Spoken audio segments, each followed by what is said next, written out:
tema, o livro de Colossenses, e a mensagem desse livro fala a respeito da superioridade e suficiência de Cristo. A superioridade de sua obra, a suficiência porque ele é o cabeça da igreja, só que isso exige de nós dedicação exclusiva a ele, em atitude e ação. O propósito da carta é promover dedicação exclusiva a Cristo. Essa é a mensagem para a nossa edificação. Sermos mais devotados. Cristo como cabeça todo suficiente. Nós temos a suficiência em Cristo, não necessitamos de nada mais. Isso na igreja, confrontando suas perfeições, a maneira que ele é, a carta vai confrontar, quem ele é, a obra dele, o que ele realizou por nós, com o sistema, o falso sistema religioso.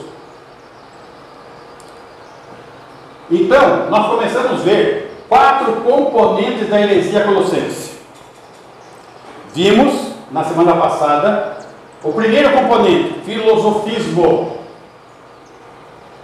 Essa heresia, filosofismo, ataca a doutrina da iluminação do Espírito Santo, como nós vimos.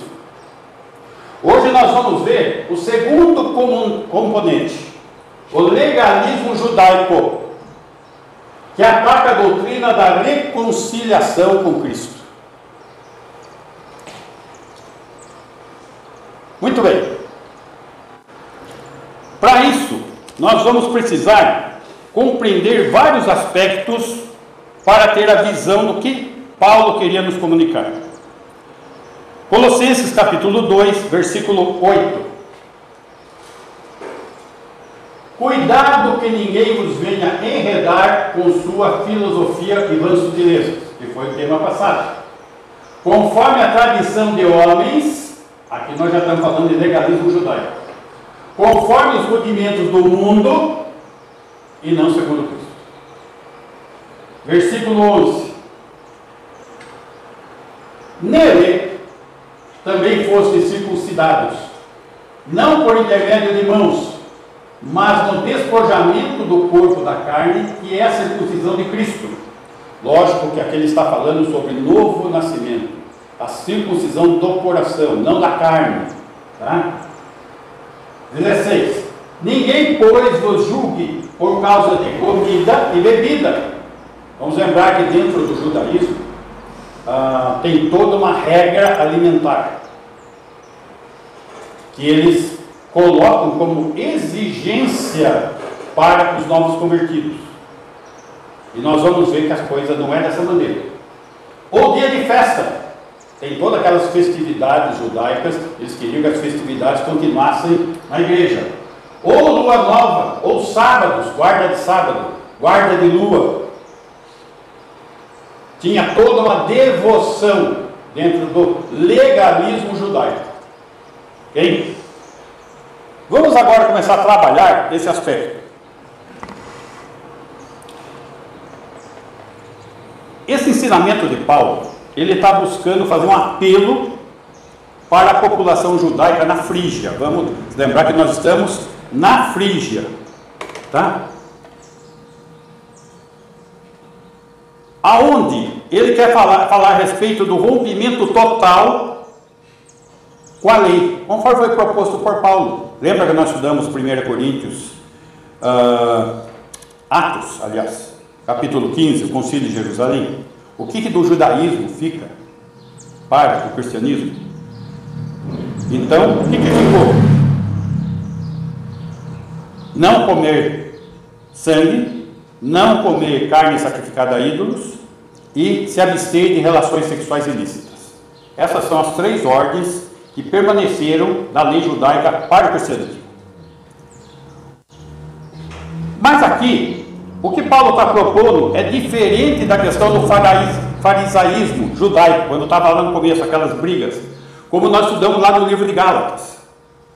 Mas, aqui ele está falando do movimento judaizante, ou seja, dos judeus que se converteram, e alguns deles que se diziam cristãos, e queriam que permanecessem as questões da lei judaica dentro da igreja. E a tentativa de todo aquele movimento era frustrar o ministério de Paulo, da implantação da igreja, com circuncisão, observância do sábado e abstinência de alimentos. 1 Timóteo, capítulo 4, versículo 1. Ora, o Espírito afirma expressamente que nos últimos tempos alguns apostatarão da fé por obedecerem a espíritos enganadores e a ensino de demônios. Meus irmãos, prestem atenção. Últimos tempos, nós já estamos neles. Alguns vão apostatar, deixar a fé. Por quê? Porque estão obedecendo ao quê? Espíritos enganadores e ensinos de demônios. Espíritos enganadores, ensinos de demônios. Versículo 2. Pela hipocrisia dos que falam mentiras e que tenha cauterizado a própria consciência. Vejam bem. Como que termina no versículo 1, volta no 1?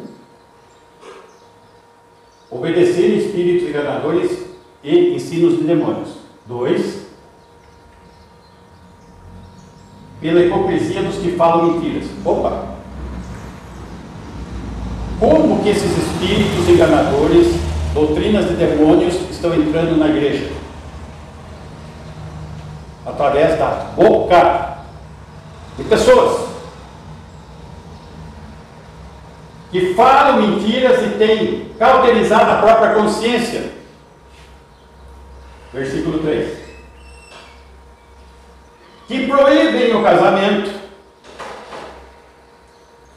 Vamos lembrar que essa é uma questão, vamos dizer, mais atual para nós dentro do catolicismo, né? Mas, dentro daquele movimento filosófico, eles exigiam, eles eram ascetas, abstinência de todas as coisas da carne. Tá? Então tem a ver com eles também. Abstinência de alimentos, não só os judeus, como também o movimento gnóstico. Não pode comer isso, não pode comer aquilo, só pode comer carne branquinha, de peixe, tal. Que Deus criou para serem recebidos com ações de graças pelos fiéis, enquanto conhecem plenamente a verdade.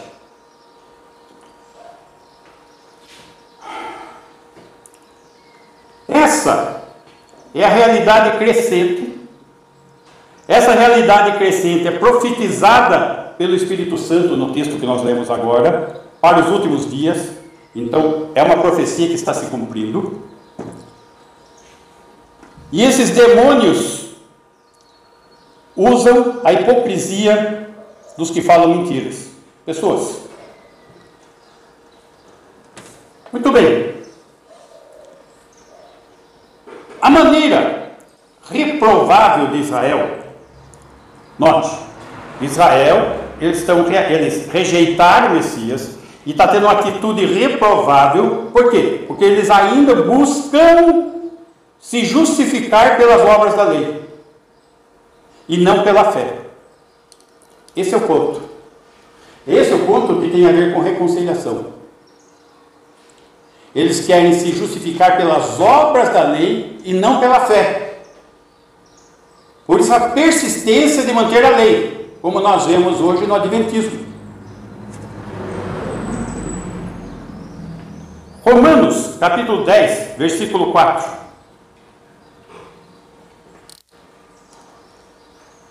Porque o fim da lei é Cristo, para justiça ou justificação de todo aquele que crê. Então a pessoa é justificada como?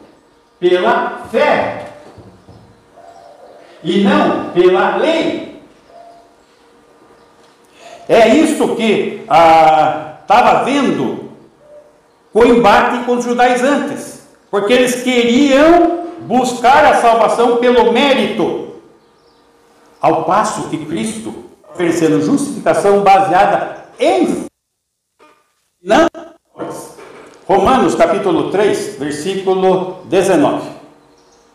3,19. Ora, sabemos que tudo o que a lei diz, aos que vivem na lei o diz, para que se cale toda a boca e todo mundo seja culpável perante Deus. Por que culpável? Porque a lei aponta o pecado. Ele mostra a culpa do pecador. Ele não salva.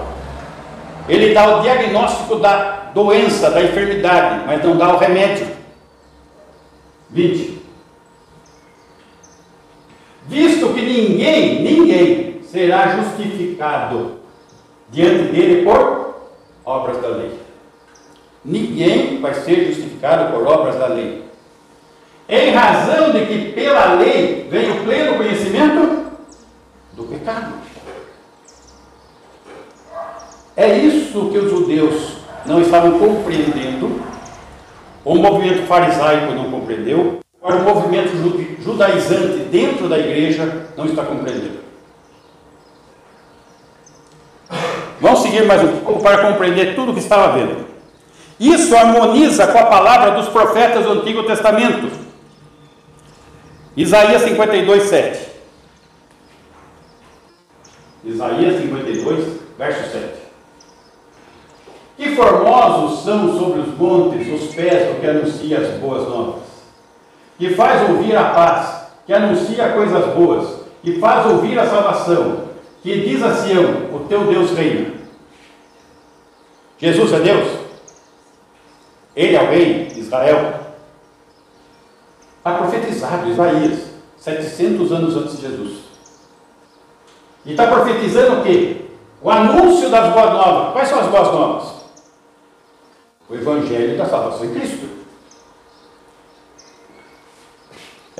Isso está ligado com Romanos capítulo 10, versículo 14. Romanos 10, 14.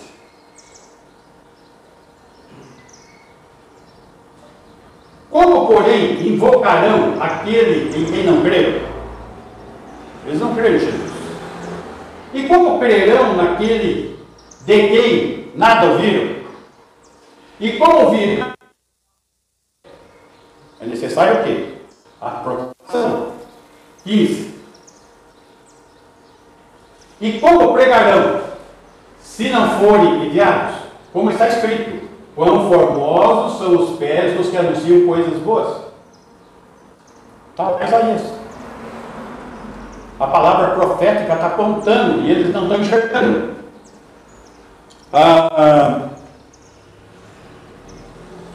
Só que os judeus, a nação de Israel, majoritariamente, a maioria, não aceitou o Messias. Não aceitou seu evangelho. O que também harmoniza com a palavra profética. Isaías 53, 1. Isaías 53, 1. Quem crê em nossa pregação? E a quem foi revelado o Senhor? Eles não creram. Romanos 10, 16. Romanos 10, 16.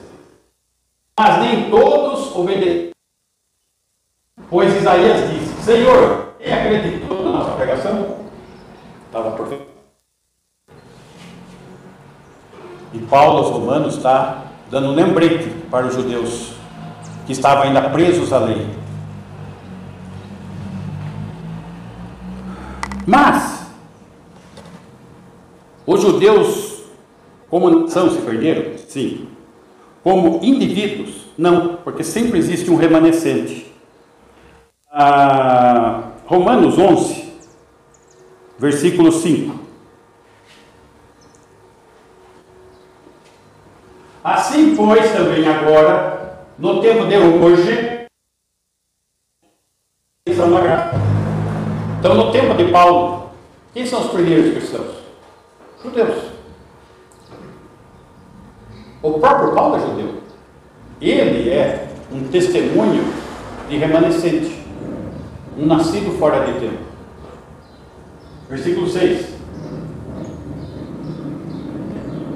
Se é pela graça, já não. Do contrário, a graça já não é graça, se for pelas obras da lei. 7. E conseguiu a eleição. A eleição alcançou quem? Os remanescentes. As minhas ouvem a minha voz. Mas aqui não amaram mais as trevas do que a luz. Assim como foi com Faraó no Egito, o Senhor endureceu a coração da nação. Por isso que eles estão longe de Cristo até hoje. 8. Como está escrito? Deus lhes deu espírito de entorpecimento. Fechou os olhos deles. Olhos para e ouvidos para não ouvir até o dia de hoje. Essa é a condição de Israel. Note, é muito importante essa questão de Israel e igreja. Eu estava ouvindo uma pregação de uma milenista sobre reconciliação. Interessante que ele usou um texto que ainda nós vamos usar hoje, que é 2 Coríntios, mas não usou o texto de Romanos. Por quê? Porque o texto de Romanos faz distinção entre Israel e igreja, que é contra a doutrina dele, então ele não falou, omitiu. O remanescente, isso, aqui está se referindo aos judeus, nesse texto. Tá? Porque a doutrina do remanescente é que Deus sempre tem um remanescente. Agora, no caso de Israel, é necessário um remanescente para poder receber as promessas. Ok? 9. E diz Davi: torne-se-lhes a mesa em laço e armadilha, em tropeço e punição. Olha a palavra profética de novo aqui. 10. Escureçam-se-lhes os olhos, para que não vejam e fiquem para sempre curvadas as suas costas.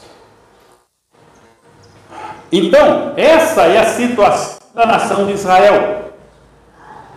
Mas dentro desse período da 70ª semana de Daniel, que Israel está nessa condição, o Senhor, nesse período, levantou um novo povo, a igreja, que é formada de um remanescente de Israel convertido e de gentios convertidos. Então essa bênção dentro desta era que nós estamos se estendeu a quem? A nós, os gentios, aos não-judeus. Então nós estamos exatamente dentro desse intervalo. Versículo 15.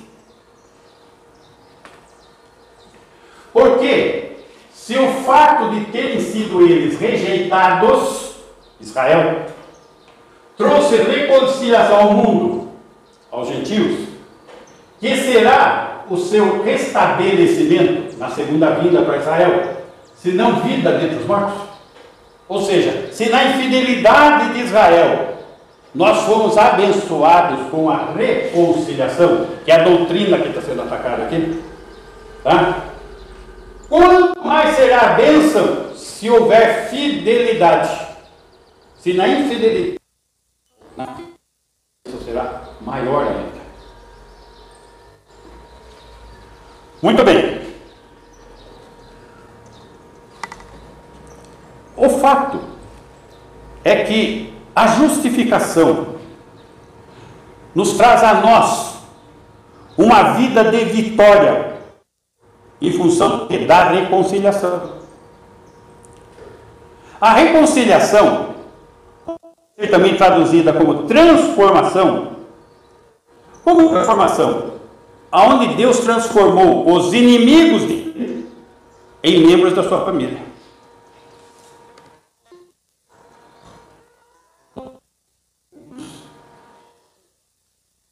Família de Deus. Nós quem? Os que cremos. E fomos reconciliados. Essa doutrina que está sendo atacada. A doutrina da reconciliação. Então nós precisamos compreender Muitas vezes parece que é algo, não está atacando tanto, está parecendo até inocente o negócio. Não é. Ele está atacando a essência da obra de Cristo, a reconciliação daqueles que eram inimigos, pecadores, mortos espiritualmente, estão nascidos de novo, ligados a Cristo, e muito mais, membros da família dele. Reconciliação. O Testamento também eles fazem expiação com sangue de animais. Então nós temos o clímax da mensagem. Não é mais um animalzinho, um cordeirinho, mas o Cordeiro de Deus que tira o pecado do mundo. Nós temos o clímax da expiação, da obra de Cristo, que envolve em nós o quê? Uma mudança de relacionamento. Porque os nossos pecados não estão mais imputados sobre nós. Nós fomos lavados pelo sangue de Jesus, justificados. Para podermos compreender melhor essa questão da reconciliação, Romanos capítulo 5, onde vai falar da vitória do crente. E quais são as características da vitória do crente? Versículo 1. Justificados, pois, mediante a fé, temos paz com Deus, éramos inimigos, e fomos reconciliados por meio de nosso Senhor Jesus Cristo. Perceba que quando eles estão pondo ênfase no legalismo judaico, eles estão renegando a reconciliação.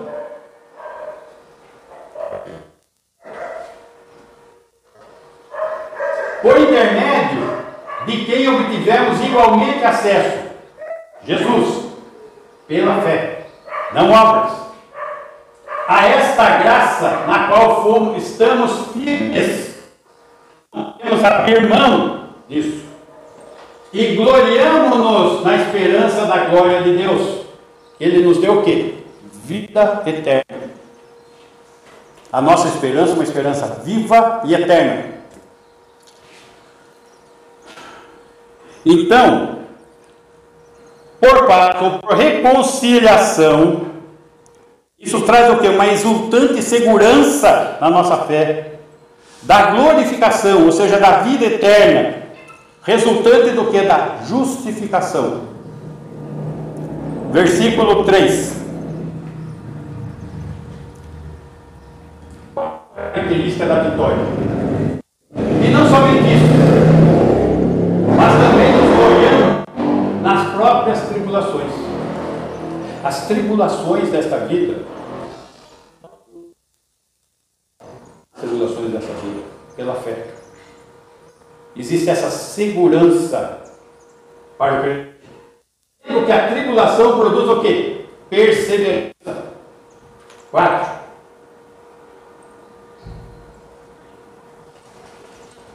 E a perseverança, experiência. E a experiência, esperança. É uma sequência de crescimento espiritual. Versículo 5. Ora, a esperança não confunde, porque o amor de Deus é derramado em nosso coração, pelo Espírito que nos foi.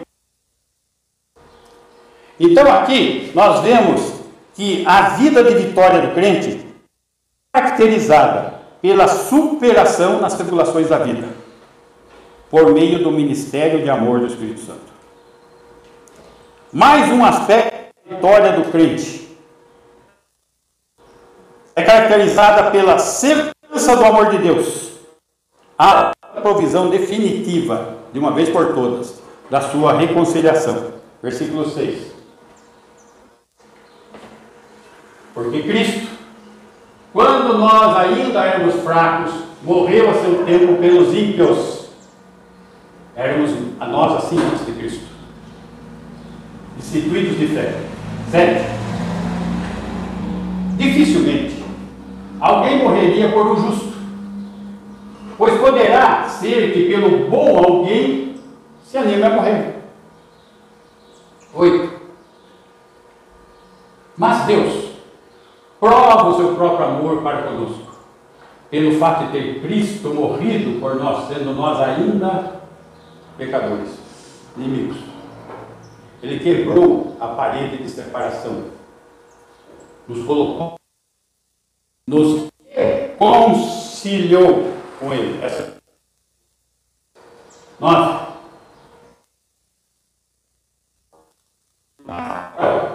Sendo justificados pelos sangue, lavados pelo sangue de Jesus, seremos por Ele salvos.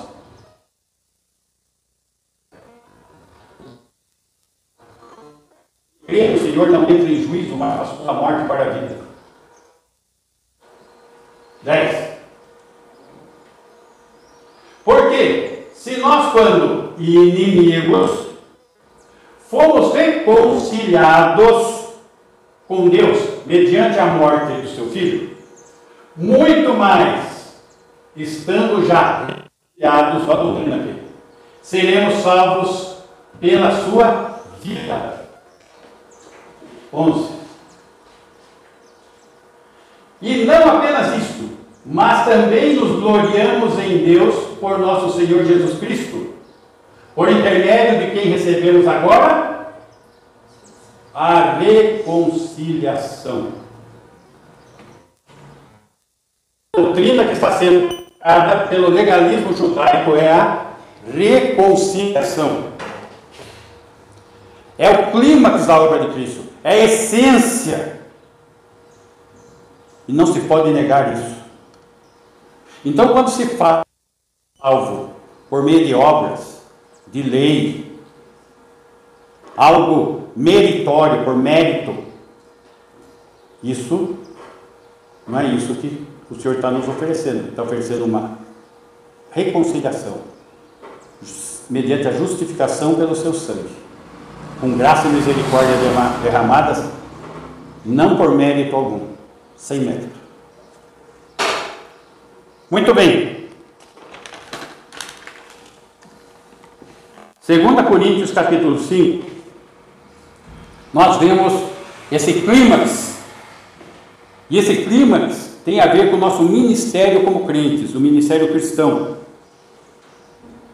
E o nosso ministério cristão, ele tem base na reconciliação de Cristo, gerando uma nova vida. 2 Coríntios 5, 17. 17, isto. E assim, se alguém está em Cristo, foi reconciliado com Ele, é nova criatura. As coisas antigas já passaram, a vida antes, sem Cristo. Eis que se fizeram novas, é uma nova vida. Em função do quê? Da reconciliação. Versículo 18.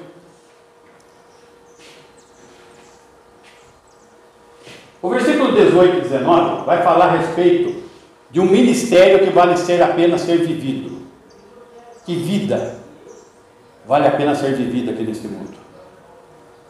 Ora, tudo provém de Deus, que nos reconciliou consigo mesmo por meio de Cristo e nos deu o ministério da reconciliação.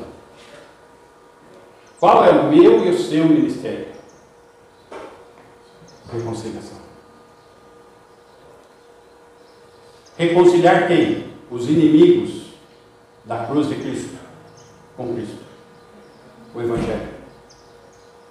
Esse é o nosso ministério. 19.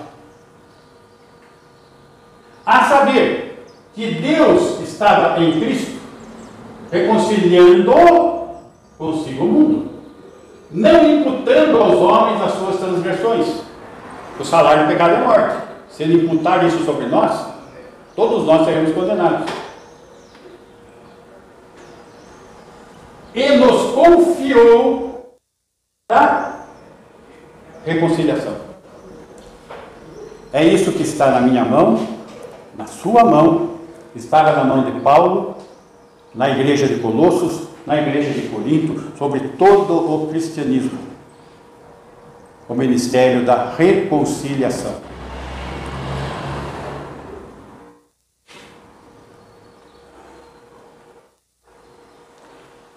Agora, a mensagem desse ministério da reconciliação, quem é que confiou ele?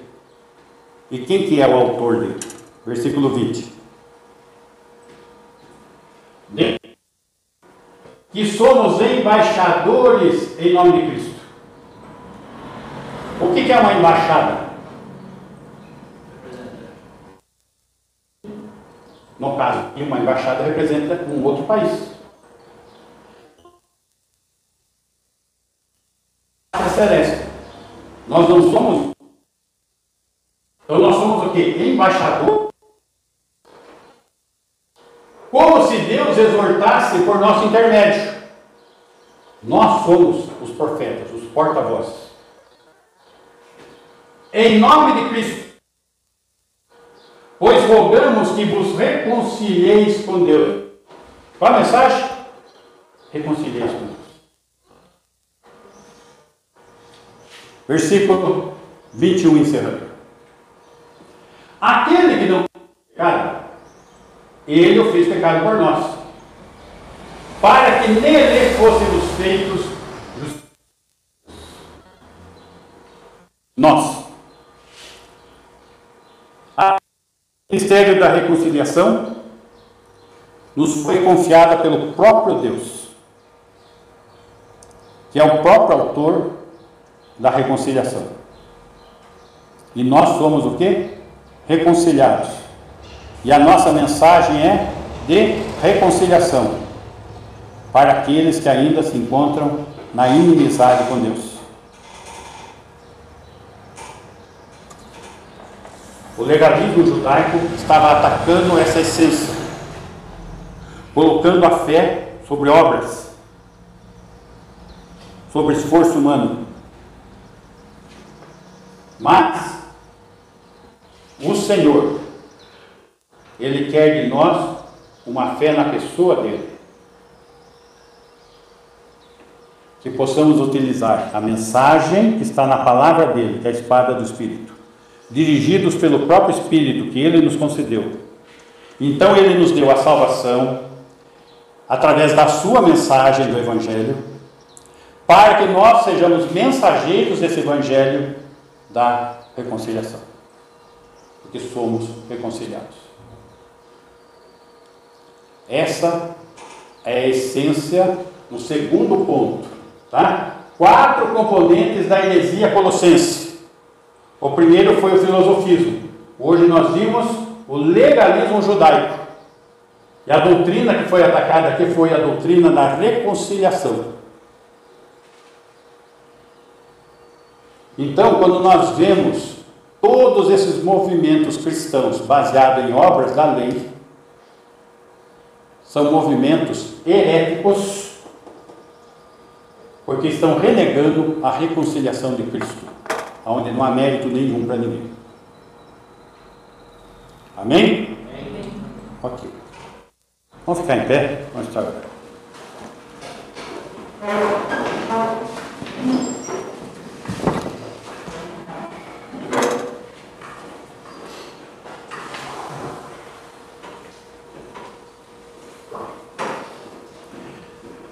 Senhor, queremos exaltar o Teu nome, porque precisamos reconhecer que não houve e não há mérito em nossas vidas.